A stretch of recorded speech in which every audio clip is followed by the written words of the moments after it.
You startled me. There you are. You made it. It's Bedtime Story of Mr. Penny again. Got a good old book right here. It says Disney Animals Storybook Collection. Right there we have it. I'm looking forward to seeing what producer Mo picked for us this evening. Let's see what we got. All right. We'll go through here. We got a little thing here. All right. It says Winnie the Pooh. Who cares? Pooh cares. I like Pooh. Let's see what the old Winnie the Pooh has to say tonight. All right. Who cares? Pooh cares. One bright and cheery day in the 100-acre wood, old Mama Duck waited patiently for her eggs to hatch. Suddenly, 3 fuzzy yellow ducklings poked through their spotted shells. Mama Duck greeted them with a loud and pronounced quack. She then led her ducklings to the pond for their first swimming lessons. Aw, can you see? Look at that. Look at that. Love it. First swimming lessons. Mama Duck didn't notice that one spotted egg was left behind. When the tiny duckling poked out from his shell, he began to quack softly for his mama. But there was no answer. So he sat and waited and waited and waited. Aww. Now on the same day in the 100-acre wood, Winnie the Pooh and his friend Piglet decided to go for a morning stroll. It wasn't long before Piglet's ears perked up. Pooh, he said, did you hear something? Pooh listened carefully. I believe I do, he answered. Pooh started and looked around, all through the lilies, to discover a tiny fuzzy duckling sitting there. We must find his mother, said Pooh. So the 2 friends gently nudged the duckling out of his nest and went off to search. But there were no ducks in sight. There's only one thing to do now, said Pooh. We shall take him to my house. There we go. All right. Before we do, said Piglet, this little duckling needs a name. Oh, yes, Pooh agreed. And I think you just named him. I did, asked Piglet. Funny, I don't remember. Little, said Pooh. That's what we'll call him, because he's so very that.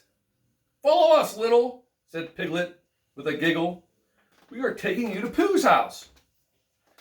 At Pooh's house, the friends found a small box to make a comfy little bed for Little.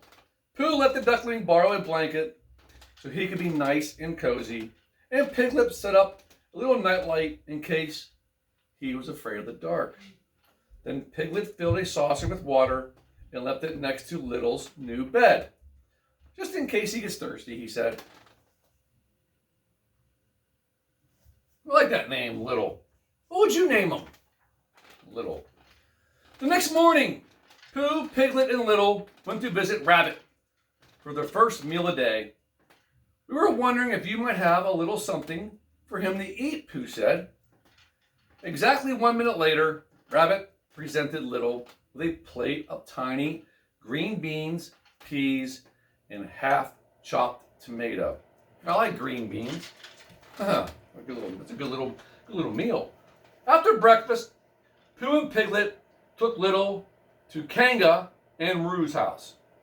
Oh boy, Mama said, Rue, I have a new friend. I'm going to teach him all sorts of games. The first game was follow the leader.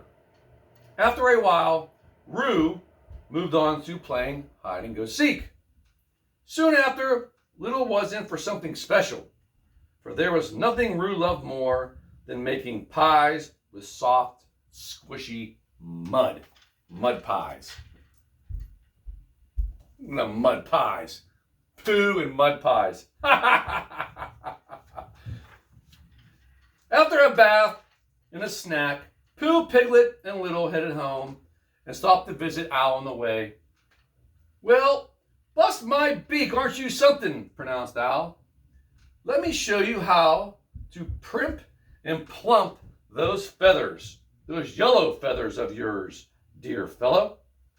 After saying goodbye and thanking the owl, a fuller, fluffier little waddler, he made his way home to Winnie the Pooh's house.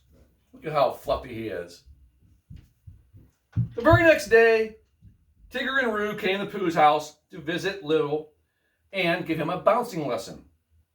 "Hoo, hoo, hoo!" cried Tigger. "Let's bounce to the pond and take you for a little swim." So Little got his first lesson in bouncing, which for him was more like long waddle followed by 2 quick steps. I like it. I like to hop around. At the pond, Roo introduced Little to the most amazing creatures. Little took a ride on the back of a turtle, splashed with a playful perch, and bounced with a croaking frog. "I think he likes it here," said Roo. After their swim, Tigger bounced Roo and Little home. The next day, after a good night's sleep, Eeyore came by to show Little his home and asked Little if he could teach him how to waddle. Little nodded, wiggling, and began to waddle around the little thistle patch. Then Eeyore began to waddle. He began to waddle too. He waddled up, he waddled back, he waddled left, he waddled right. Then he tipped right over. "I knew it was too good to last," said Eeyore. That little waddler. When it was time to leave, Eeyore walked Little to Pooh's house. Before long, he realized they were lost. "Better just sit here tight and wait for someone to come find us," Eeyore said. Eeyore and Little nestled together and took a little nap while they waited to be found. After what seemed like a very long time, Pooh and Piglet found them fast asleep below a willow tree.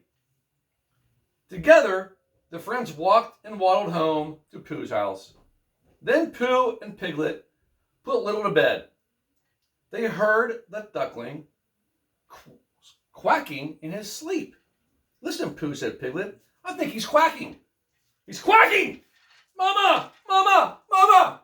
"Oh dear," said Pooh. "Perhaps it's time to try to find Little's mother again." There they are sleeping under the old willow tree. There's little quacking for his mama. Aww. The next day, after taking Little to Kanga's house, Pooh and Piglet found Mama Duck. After quite a lot of talking and clapping and quacking, Pooh and Piglet got her to accompany them to Kanga's house. And there followed a heartwarming reunion between Little and his mama. "I miss you, Little," Pooh said to his friends, "but I'm happy that he is going to be with his family now. And he'll always be welcome here." Aw, and there he is with his mama.